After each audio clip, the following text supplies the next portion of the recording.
What's going on, guys? Shane here. So today I'm going to share with you 3 heavy bag drills that you can incorporate into your training, and this is going to work for boxing, kickboxing, Muay Thai, MMA.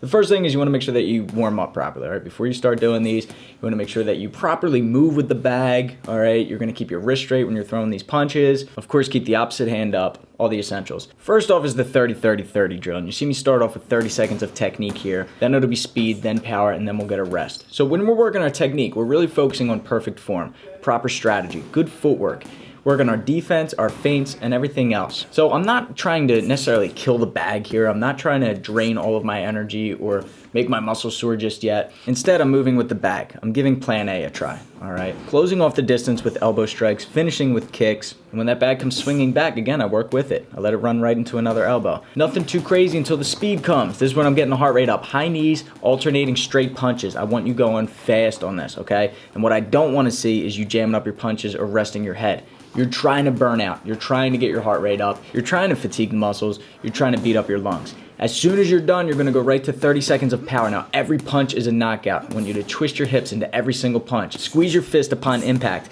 Go to the body, go to the head, crosses, hooks, overhands, just unloading on that bag for 30 seconds, going as hard as you can. So you do need a timer for this drill. You're going to rip into that bag. Try to knock it off the chain. I want to see stuffing coming out of the bag, all right? As hard as you possibly can. Then you're going to get a 15-second rest. It's going to go by quick, so catch your breath and then go right back into it.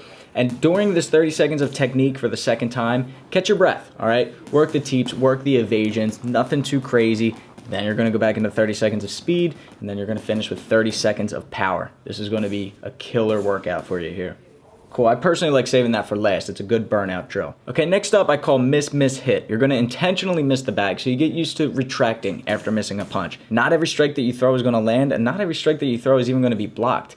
If you just keep hitting the bag and you don't shadow box, when it comes time in a fight and you throw a punch and your opponent slips it, you're not going to react properly, and you'll notice that it takes a lot more energy to throw a punch and miss than it does to throw a punch that lands, okay? So I want you to get used to throwing jabs that miss to the head, to the body, throwing hooks that miss, okay, or an overhand punch. Being able to recover from that is difficult, but you have to know how to do it. And you want to make sure you do it in training and not figure it out in time of the fight. This is also really going to help with your footwork too, because if you're missing the bag, you're too far away. So you need to properly step in instead of lean in for a punch. It's a great way to really improve your footwork and understanding of range. And our third is southpaw or switch stance. So you can practice switching your stances mid-combo, or you can dedicate an entire round to a switch stance. You can see I switch my stance by just doing a shuffle jab, putting my right leg in the lead into a southpaw.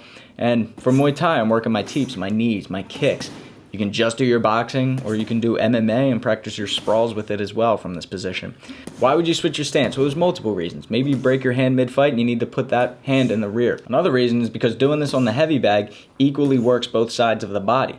You don't just have a good jab with your left hand, you can pop your punch equally as well with your right. And another reason is Dominic Cruz, TJ Dillashaw. They switch their stance all the time. It confuses your opponent, tricks them up, and you just become a more dangerous fighter. Now, it's going to feel awkward, especially at first, but I do like to dedicate an entire round to switch stance. Blocking, movement, creating angles, setting up combos, what have you. Guys, if you enjoyed this video and you want more full-length workouts, we just filmed a ton over at my Fight Gym. So that link in the middle, not only is it giving you drills, but it'll be a full 10-minute video where you can follow along. And we also have MP3 downloads, so you can just listen to it on headphones while working that heavy bag. Plus strength and conditioning drills, hundreds of technique videos, live seminars with myself and other coaches, and much, much more. So click that link in the middle or in the description below. On the left is my Twitter, on the right is my Instagram. And of course, if you haven't subscribed already, please do so to get the fight tips before your opponent does.